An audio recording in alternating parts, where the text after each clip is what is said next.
ኃጢአት ያደነዘዘው ሰው ምንም አይሰማው። ተመስጦ ሌላ ነው። አያደንቅ፣ አይሰቀቅ፣ አይጠነቀቅ። በቃ ተጎልቶ ዝም ብሎ እድሜውን መፍጀት። መደንዘዝ ለቤተ ክርስቲያን አሁን ሰይጣን ከሚጎዳት በላይ እየጎዳን ያለ የልጆቿ መደንዘዝ ነው። የሚያነቃን ደግሞ ንስሐ ነው፣ ሆይ ሆይታ አይደለም። እንንቃ እና ምን እናድርግ እንደራጅ በማህበር እንደዚህ የሚባል ሆይ ሆይታ አይደለም ለውጥ የሚያመጣው። ከውስጥ የመነጨ ንስሐ ነው። ሰውን የሚያነቃው ንስሐ እንጂ ግርግርታ አይደለም፣ ፉከራ አይደለም። ከልቤ ነው የምነግራችሁ። እንናዳለን ነው የምላችሁ። ይሄ ዝም ብሎ የጥምቀት ጸበሉ የኛ ያንተ ሆኖ የሚቀጥል ይመስላል።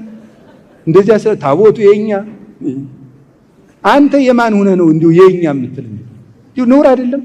ደግሞ እንደዚህ ስላችሁ ተሰቀቁ ማለቱን በሉ ችግር የለም እያልኳችሁ ያል መጀመሪያ እናንተ የክርስቶስ ነው የእግዚአብሔር እንሆን። እውነቴን የእግዚአብሔር እንሆን። የሰይጣን ሆነናል፣ የማናውቀው ሆነናል። የማናውቀው አሁን እኮ ተመልክቱ አይደለም ድሮ ታንክ ተጭኖ አውሮፕላን ቦምብጣዊ አውሮፕላኖች ተጭነው ነበር ኢትዮጵያን የሚወሯት አውሮፓውያን። አሁን አያስፈልጋቸውም። በቴሌቪዥን አንተን ይከፍቷል፣ ይዘጓል፣ ያረጉማል። በፌስቡክ ዝውር አድርገው ህይወታችሁን ይገዛሉ። በደንብ አድርገው ይቆጣጠሯቸዋል ማለት ነው። ወታደር ሳይመደብህ ጥይት ሳይተኮስብህ እጅ ሰጥተሃል። የለም በቃ ኢትዮጵያዊነት ጨርሶ የለም። ደግሞ እንደዚያ ስንል ኧረ እኔ ራሴን የማውቅ ሰው ይላል። ደግሞ ሲጠየቅ ሰው እኔ ራሴን አውቃለሁ። እንግዲህ ይሁንላችሁ እንጂ ሰው ለክብሩ ነው የሚኖረው እና ብንስተካከል ጥሩ ነው። በታምር እግዚአብሔር እንዲሁ ዝም ብሎ ኮሽ ባለ ቁጥር እንዲህ ያለ አባት አሉ፣ እንደዚህ ያለ ገዳም ክርስትና እጃችን ውስጥ ያለ ነገር ነው። ተጎልተን የሆነ ሰው ለውጥ እንዲያመጣልን እንፈልጋለን። ራሳችን ተጎልተን ኃጢአታችን እየሰራን በለመድነው ኃጢአት እየተንከባለን የሆኑ ሰዎች ብቻ ተደራጅተው ለውጥ እንዲያመጡልን እንፈልጋለን። ምንም ይመጣ የለም። የሚመጣው ራሳችን ስንሰራ እና ንቁ። እውነቴን ተስፋለን። እንዲሁ እስኪ ዛሬ እስከ ሰሞኑን ንስሐ ያልገባችሁ ካዋላችሁ ጥሩ እድል ነው። ብፁዕ አባታችን እንኳን ይህን ጉባኤ ያዘጋጁት ለሳንቲም ብቻ ሳይሆን ለነፍሳችሁ እንድታስቡ። የምትቀድሙት እናንተ ናችሁ። እግዚአብሔር በንስሐ ያንቃን። የሚቀበል አባት አለን። አይዟችሁ፣ የሚቀበል አባት አለን። እኔ በጣም አንድ ቅዳሴ ስሙ በደንብ ጥሩ ነገር ቀርቦልናል። ቅዳሴ ስናስቀድስ መጀመሪያ የምትመጣ አለች ምን እለዋለሁ እሑድ ሲባል ቅዳሴን ገብነው ኩሉ ዘገብራ ለጽድቅ ጻድቅ ውእቱ ወዘያከብር ሰንበተ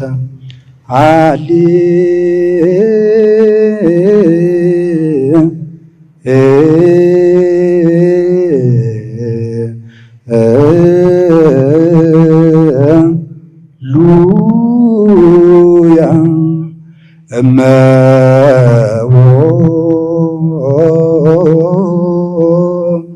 ብእሲ እምእመናን ዘቦአ ቤተ ክርስቲያን በጊዜ ቅዳሴ ወይሰማ መጻሕፍተ ቅዱሳን ወይተአገሰ እስከ ይፈጽሙ ጸሎተ ወቅዳሴ ወይተመጠወም ቁርባን ይሰድን። ቤተ ክርስቲያን ስንል ምንድናል? እመሙሲ እይበል ፈላሲ ዘገባ ሀበ እግዚአብሔር ይፈልጠኒኑ እምህዝቡ ወደ እግዚአብሔር እይበል ፈላሲ ዘገባ ሀበ እግዚአብሔር ይፈልጠኒኑ እምህዝቡ እይበል ፈላሲ ዘገባ ሀበ እግዚአብሔር ይባል። እይበል ፈላሲ ዘገባ ሀበ እግዚአብሔር ይፈልጠኒኑ እምህዝቡ ከኃጢአት ተሰዶ ወደ እግዚአብሔር የመጣ ሰው ቢኖር እግዚአብሔር እንደው ይለየኛል አይበል። ከኃጢአት ተሰዶ የኃጢአት ስደተኛ የኃጢአት እንግዳ ሆኖ ኃጢአት አሰድዶት መከራውን አይቶ ተጨንቆ ወደ ቤተ ክርስቲያን የመጣ ሰው ቢኖር እኔ እኮ ርኩስ ነኝ፣ እኔ ቆሻሻ ነኝ፣ እግዚአብሔር ከወገኖቹ ይለየኝ ይሆን አይበል። ኢሳይያስ ነው የተናገረው። ባስልዮስ ቅዳሴ ላይ ያስገብቶታል። መጀመሪያ ቤተክርስቲያን ተስፋ ሰጥታ እንድናስቀድስ እና ሰይጣን የሚለን አትረቡም እናንተ ምንም ተመልሳችሁ አትጠቅሙ ስለሚለን ንስሐ ትልቅ ያደርጋል። ፈያታዊ ዘየማን በንስሐ ነው ዛሬ በቅዳሴ ዓመት ሁሉ ተዘከረነ እግዚኦ በከመ ተዘከርኮ ለፈያታዊ ዘየማን እንድንል ያደረገን በንስሐ ተመልሶ ቅዳሴ ላይ የክርስቶስ ሥጋና ደም በሚፈተትበት ጊዜ ስሙ እንዲነሳ ያደረገው ንስሐ ነው። ንስሐ ሰውን ትልቅ ያደርጋል እና በንስሐ እንንቃ። ሁለተኛው እንቅልፍ የሚባለው ምንድነው ስትሉ ስንፍና ነው።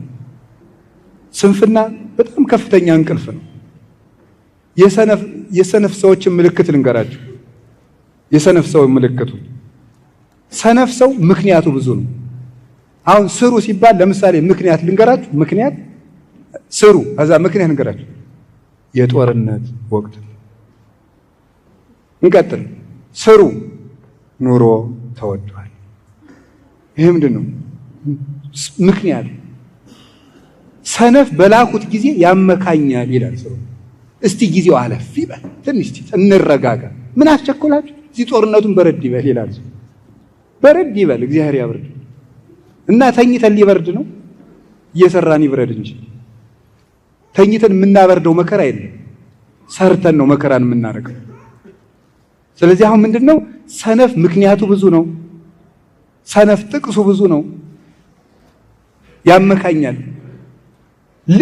ልጅ ስለሆንኩ ነው ይላል። እኔ ገና ወጣት እኔ አንዳንዱ ሰው ላለመሸማቀቅ እያልኩ ነው እንጂ ለምክር ሲመጣ ያው ሰው ነኝ አባ ያውቃሉ ሲለኝ ዝም በል ልለው እፋለሁ፣ ግን እንዳይሰቀቅ ዝም እላለሁ ማለት ያው ሰው ነኝ መቼም ይላል ሰው ሰው ማለት ውዳቂ ነው ያላችሁ ባል ሰው ነኝ አትበሉ። ያው ሰው ነኝ መቼም አትበሉ። በቃ ሰውነት ጥሩነት ነው እና ልጅ ነኝ ያው ወጣት ነኝ ይላል። ወጣት ጅል ነው ያላችሁ ማለት እንዴ? ድንግል ማርያም እኮ ወጣት ናት። ስንት ዓመቷ ነው የነበር ጌታ ስትወልድ? 15 ዓመቱ። ቂርቆስ ስንት ዓመቱ ነው? ቅዱስ ጊዮርጊስ ስንት ዓመቱ ነው? አጠቃላይ ሩጫውን ሲጨርስ 27። አጠቃላይ መክበበ ሰማዕታት ሲሆን 27 ዓመቱ ነው። ልጅ ነኝ ይው ማመካኘት ደግሞ መልሳችሁ የከተማ ሰው ነኝ። ያው ከተማ ነው ታውቁታላችሁ፣ ብዙ ነው በቃ ያው ቴክኖሎጂውም አለ እና አትመርጡ እና የከተማ ሰው ነኝ ብቻዬን ነው የምኖረው፣ በቃ ማንም ከጎኔ የለም፣ እግዚአብሔር አለ። ለሌሎቹ አባቶቻችን ማን ነበራቸው? ማንም። ብቻዬን ነው የምኖረው፣ ያመኛል። አዎ እንዲያው ምንም ምክንያት ሰነፍ ሰው ምክንያት አታውቁ። ጎረቤቶች ክፉ ናቸው። አንድ ሊቀ ጳጳስ ልጅ እንዲያው ተማር ቢሉት አባ ምበላው የለኝም ማለት ነው። ስትደነቆር ምን እየበላ ደነቆርካል? እየደነቆርክ የምትበላውን ነገር በቃ እሱን እየበላ ተማር። ሳትማርስ እየበላህ አይደል? ሳትማር ከበላህ ተማር እሱን የምትበላውን እየበላ። ስለዚህ ምንድነው አሁን እየተጃጃለ ምክንያቶቻችን ማስወገድ አለብን። ልጅ ነኝ፣ አሞኛል፣ አልተማርኩም፣ ድሃ ነኝ፣ እንደዚህ ነኝ ያላችሁን ነገር ይዛችሁ ወደ ቤተክርስቲያን። እንደ አንዳንድ ሰው ደግሞ ምቾቱን መልቀቅ አይፈልግም። የሰነፍ ሰው አንዱ ማመካኘው ምቾቱ ከምቾቱ መላቀቅ አይፈልግም። በቃ ተመችቶት እግዚአብሔር ይቅር ባይ ነው እያለ ለዚያ ደግሞ ጥቅስ እንደው የት እንደሚያገኝ አይታወቅም። በቃ ለዚያም ጥቅስ አለው። አትስፈን ሲሉት እግዚአብሔር ማሪ ነው እናንተ ናችሁ የምታጋነኑ የምታካብዱ ይላል። እንደዚህ አለ ምቾቱንም ሳይለቅ እግዚአብሔርም ሳይቀርበት እያዋጣ 50 እያዋጣ እንደውም ተው ስትሉት ተው እንጂ ባላንስ አድርጉ የሚል ማለት ነው። እንደዚህ የሚል ሰው አለ። ኧረ ተው ጽድቅ ባላንስ አይሆንም ጌታዬ። ጽድቅ ባላንስ አይሆንም። ጽድቅ እውነት ነው። አዋጥቶ መዳን የለም፣ እውነትን መከተል። ስለዚህ አሁን የምነግራችሁ እያዋጣን እንደዚህ እያደረግን ከምንሆን ሰነፍ ቅዱስ ዮሐንስ ዘደማስቆ የመከራ ሁሉ ምንጮች ብሎ ይናገርና አንዱ ስንፍና ነው ነው። ሰነፍ ስለሆን ነው ቤተክርስቲያኒቱን እጇን እንድትሰጥ ያደረጋት እንድትፈታ ያደረግናት እንድንታወቅ የሆነው በስንፍናችን ምክንያት። ብዙ ነገር አይናችን እያየ እያመለጠን ሰነፍ ስለሆን አላችሁ የሰነፍ ሰው ጥቅሱ ደግሞ ሁል ጊዜ እነገሌ ናቸው ነው እንጂ።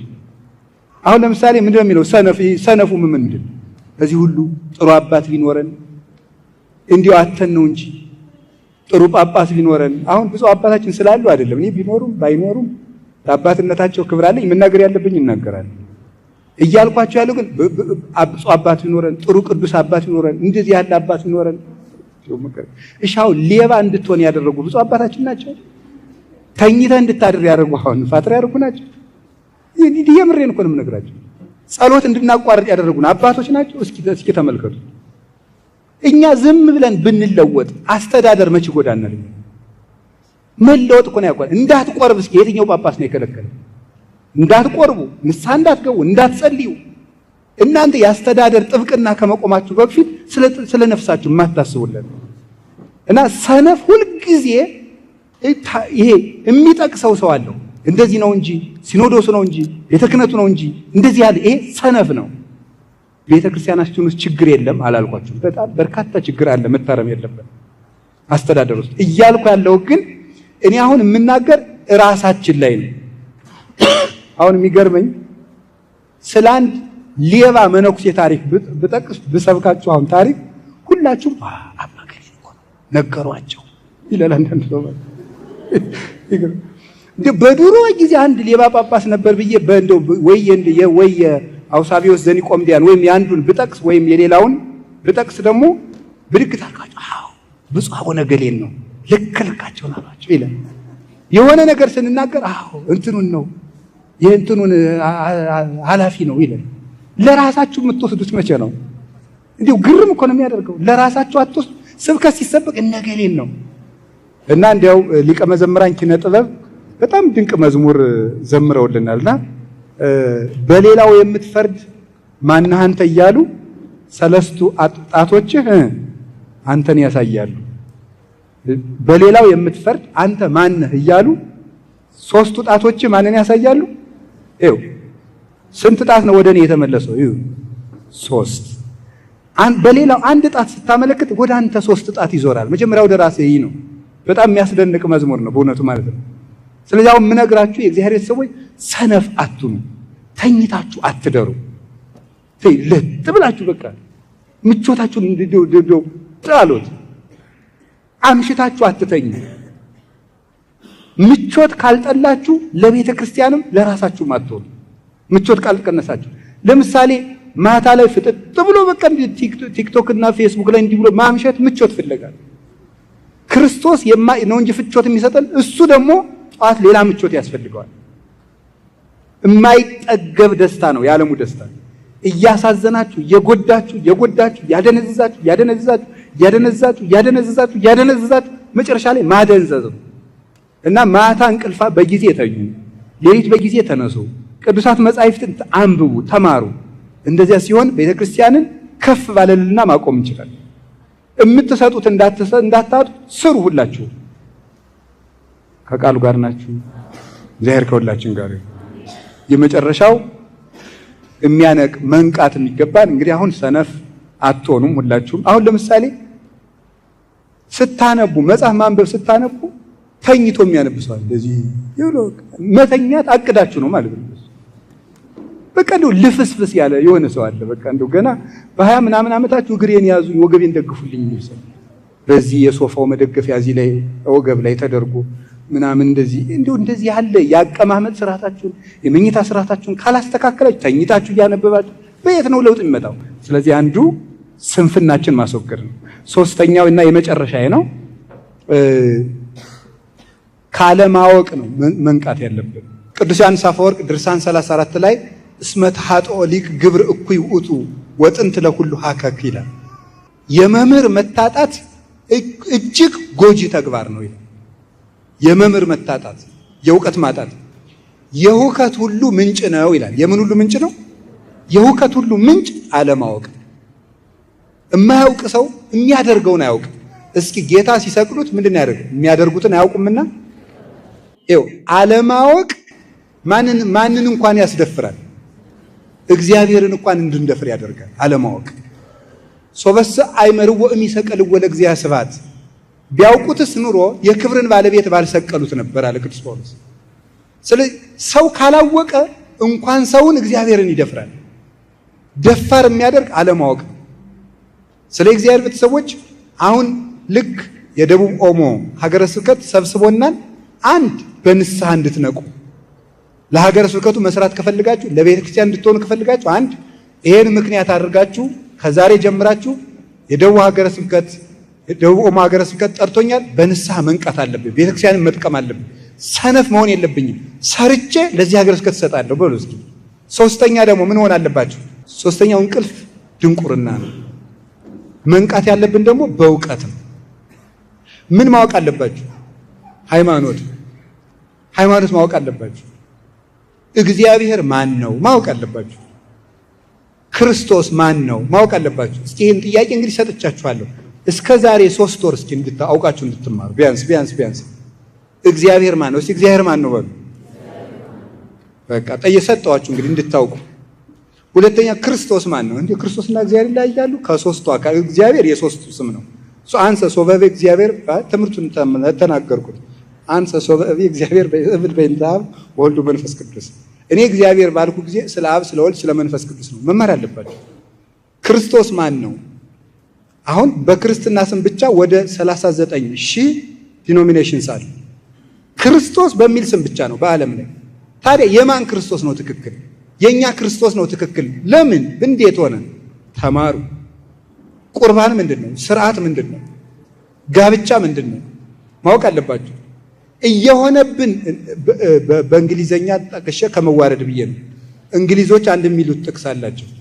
የማታውቀውን ነገር የኔ ማለት አትችልም ይላል። ካላወቀው የኔ ነው ብለህ መከራከር አትችልም። በቃ አሁን ነገ በቃ ይሄ ለምሳሌ ደቡብ ኦሞ ውስጥ ስንት ገዳም አለ ሰምታችኋል። እዚያ ውስጥ ያሉትን ነገሮች ይሄን ቤተክርስቲያን የምንረከብ እኛ ነን። እንግዲህ ለልጆቻችን ቆጥረ ምን እየተደረገ ነው? ስንት ገዳም እየተገደመ ነው? ስንት አብነት ትምህርት ቤት አለ? ስንት ምዕመናን ተጠመቁ? ስንት አለ? ካላወቃችሁት ነገ እነዚያ ሌላ አውሬ ቢወስዳቸው የኛ ነው ማለት አንችልም። መረጃ ይኑራችሁ ስለ ቤተክርስቲያን። ሳንቲም ከመስጠታችሁ ምን እየተደረገ ነው እስቲ ወቁ። በምስራቅ ምን አለ? በምዕራብ ምን አለ? በሰሜን ምን አለ? በደቡብ ምን አለ? ንቃት የሚለው ትጋት የሚል ትርጉም አለው። ትጋት የሚለውን ከብፁዕ አባታችን ፊት ስለጠቀሱ ያርሙኛል። ዋችፉልነስ ማለት ነው። ዋችፉልነስ ማለት ሊቪንግ አቴንቲቭሊ ማለት ነው። ነቅቶ መኖር ማለት ነው። ነቅቶ መኖር ፍጹም በቃ ይሄ መንቃት ልንገራችሁ። ይኸው ለምሳሌ ተመርቃችሁ እንደወጣችሁ ማስታወቂያ ሲወጣ የነበራችሁትን እሱ ነው ንቃት። ንቃት ማለት እሱ ነው። በቃ አቴንቲቭ ናችሁ። የት ወጣ? 40 ምንጭ ነው የምትሉት ማለት ነው። እንደሱ ነቅታችሁ የቤተ ክርስቲያንን አካሏን ጠብቁ። ነቅቶ መጠበቅ ነው። ወይም ደግሞ ነገ ሌባ ይመጣል፣ ሰሞኑን ሌባ አለ፣ ቤታችሁን ነቅታችሁ ጠብቁ ሲባል ነቅተ ቁጭ እንደምትለው። ወይም ደግሞ ሙሽሪት ወይም ሴት የምትወደው ጮኛዋ ከሩቅ ሀገር ሲመጣ ነቅታለም የሌላ መኪና በጮኸ ቁጥር መጣ ይሆን እንደምትለው። ከመፋጻ ቀጢ ነው ከመመሰንቆ ሀዝ ያስተፈሳኒ በሰሚዖት ያሉ ማዘስ መሐሌ ዘሰሎሞን ላይ ነው። እንደ ቀጭን ፉጨት ልቤን ደስ ያሰኘዋል የምትለው ሙሽራይቱ የኛ ነፍስ ናት። ነቅቶ መጠበቅ ማለት እሱ ነው። መንቃት ማለት ይሄ ነው። ድሮ ለከተማ ሰው ምሳሌው አይመችም። እኛ ድሮ ገጠር ስናድግ ነገ የጥምቀት ልብስ ይመጣልሃል ስንባል እንዴት ብሎ ዶሮ ይጮህ፣ እንዴት ብሎ ይንጋልን፣ ነገ ሊሰጠን ነው። በቃ ኮሽ ባለ ቁጥር እንደዚያ እንዳልን ነው የምናድረው። ልክ እንደ መልካም ስጦታ ወይም ደግሞ ሌባ እንደሚመጣበት ሰው ሶበሰ አይመረ ባለቤት ጊዜ ይመጽ ሰራቂ እምተጋ ወሐለወ። ባለቤት ሌባ የሚመጣበትን ጊዜ ቢያውቅ ኑሮ ተግቶ በጠበቀ ነበር። መትጋት ማለት መንቃት ማለት ነው። ልንገራችሁ፣ እየሰማችሁ ነው? እንዲያው ሁለት ነገር ልጨምራችሁ እና ልጨርስ እዚሁ ጋር። ስለ መንቃት አንድ ነገር ልንገራችሁ። ብዙ ጊዜ ለመለወጥ እናቅዳለን፣ ለምን አይሳካልን ነው። አሁን በለመድነው ኃጢአት ሁሉ መላሰን እንወድቅበታለን። ለምንድን ነው ካላችሁ ንቃት ስለሌለን ነው። ንቃት ማለት ሰይጣን ቀድሞ በጣለን ነገር ሊጥለን ሲል ምክንያቶቹን ነቅተን መከታተል ማለት ነው። እሱን ማለት ነው። ምን ማለት እንደሆነ እንገራችሁ። ለምሳሌ አንዲት ሴት በዝሙት ደጋግማ የወደቀች ብትሆን እንዴት መንቃት እንዳለባት ልንገራችሁ። አንድ የሥራ ባልደረባዋ እንዲህ ይላታል፣ ዛሬ በጋራ የምናዘጋጀው ሪፖርት አለ ይላታል። ስንት ሰዓት እንገናኝ? ከምሽቱ 1 ሰዓት ነው የሚመችኝ፣ ቀን ብዙ ስራ አለኝ አላት። ኖ እዚህ ላይ ነው መንቃት የሚያስፈልገው። 1 ሰዓት ካለ ሪፖርቱ 4 ሰዓት ቢፈጅ እስከ ስንት ሰዓት ሊቆይ ነው ከቤት? 4 ሰዓት ላይ እራት ቀምሰ ሄድ ቢባል እስኪ በሉ ስንት ይፈጃል? 5 ሻይ ላፍላለ ቢባል 6 እዚህ በኋላ ምን ይሆናል? አልነገርም። መንቃት ማለት ምን ማለት ነው? መጀመሪያ ነገሮቹ ነገር ሊጀምሩ ሲሉ መከታተል፣ መጀመሪያ ምክንያቶቹን ነው። ተዓቀብ እምንውሳት ከመይትደቅ በአብያት፣ በታላላቆቹ እንዳትወድቅ መጀመሪያ ከጥቃቅኑ ተጠንቀቅ ይላል መጽሐፈ መነኮሳት። እና መጠንቀቅ ማለት መጀመሪያ በለመድነው ነገር የሚከፍታቸውን በሮች ሰይጣንን እነሱን ነው ማየት። ኃጢአቱ ከደረሰ በኋላ ከመታገል መጀመሪያ ሊመጣ ሲል በር መዝጋት ነው። ሌላው መትጋት ማለት ማዘውተር ማለት ነው። እስኪ ካሁን በፊት የገቢ ማሰባሰቢያ ላይ ተገኝታችሁ የምታውቁ ሌላ ቦታ እጃችሁ ነው አውጡ እንጂ በደንብ ከፍ አድርጋችሁ። ካሁን በፊት እኔ አልተገኘውም ለካ። እሺ እግዚአብሔር ይስጥልን። ስለዚህ እንንቃበል እስቲ። መንቃት ማለት መትጋት ማለት ነው። እንግዲያው ምን ማለት ነው? መትጋት ማለት ደግሞ ማዘውተር ነው። እስኪ አንድ ጥያቄ ልጠይቃችሁ። ወታደር ስፖርት ይሰራል። 5 ዓመት ስፖርት ሰርቶ 15 ዓመት ቢተኛ ወታደር መሆን ይችላል አይችልም? ስፖርት 4 ቀን ሰርታችሁ ብትሰሩት ብትተውት ምን ይሆናል? ስትራፖ ነው የሚሆነው። ስለዚህ ምን ማለት ነው? ማዘውተር። እስኪ ማዘውተር በሉ። ጂም በአማርኛ ምንድን ነው? የአካል እንቅስቃሴ ማለት ነው አይደል? ፍቹ ኮንቴክስቹዋል ነው ወይስ ቃል በቃል ነው? በቃ ተውልሽ። እሺ የጂም ቦታ ምንድን ነው? የስፖርት ማዘውተሪያ። እስኪ የስፖርት ማዘውተሪያ በሉ። ማዘውተሪያ ነው። ለምን ማዘውተሪያ የተባለው? በራሱ ተርሙ ማዘውተር የተባለው ለምን? አንድ ነገር ሲደጋገም ነው ጠባይ መሆን የሚችለው። ስለዚህ ሁልጊዜ ለዚህ ነው ቅዱስ ጳውሎስ መልካም ስራዎችን ለመስራት አንታክት የሚለው። አምና ሰጠን፣ ዘንድሮ ሰጠን፣ እንዴት ሰጠን አትበሉ። እስኪ አምና በላሁ በሉ፣ የዛሬ 10 ዓመት በላሁ በሉ፣ የዛሬ 20 ዓመት በላሁ በሉ፣ የዛሬ 30 ዓመት በላሁ። አይ እንግዲህ ሲብቃይ በሉ እስኪ። አይ ተበላላችሁ አሁን ሄዳችሁ። ስለዚህ እንደዚህ ነው ማዘውተር አለ። ይኸውልህ ካላዘውተርከው እንዴ የዛሬ ሳምንት ምን የመሰለ ሙክት በልቼ አሁን ኧረ አትልም። ዛሬም ትበላለህ፣ ሽሮም ሆነ ቆሎም ሆነ። ስለዚህ ሁልጊዜ በጎ ስራን አድርጉ። በጎ ስራ ስለተጀመረ ብቻ ሳይሆን ስለተዘወተረ ብቻ ሳይሆን ስለተፈጸመ ነው የሚያድነው። እና የእግዚአብሔር ቤተሰቦች መልካም ነገርን አክሊል እንዲያሰጣችሁ ከፈለጋችሁ አዘውትሩት። ጸሎት ለምሳሌ ሳምንት በወኔ የጸለያችሁ አትተውት። ጸሎቱ መብዛቱ ሳይሆን መዘውተሩ ነው። ባይገባችሁም አዘውትሩት። ቤተ ክርስቲያን መሄድን ጥሩ ሕሊና ባይኖራችሁም አዘውትሩት። ዝም ብላችሁ ስታዘወትሩት መጀመሪያ እርሻ ሲታረስ እናንተ አላረሳችሁም እንጂ እጅ እያመመ እየደማ እየተላጠረ የሚታረሰው። ከዚያ በኋላ ግን እሾህ የሚጨብጥ እጅ ማግኘት ይቻላል። ስለዚህ ስናዘወትር በሰይጣን ላይ ኃይል እናገኛለን። ነቅተን ቤተ ክርስቲያናችንን እንድንጠብቅ እግዚአብሔር ይርዳን። የሰላም አምላክ ኢየሱስ ክርስቶስ የሰነፈውን ልባችን በወንጌል ሰላም ያንቃልን። ይቆየን። ወስብሐት ለእግዚአብሔር።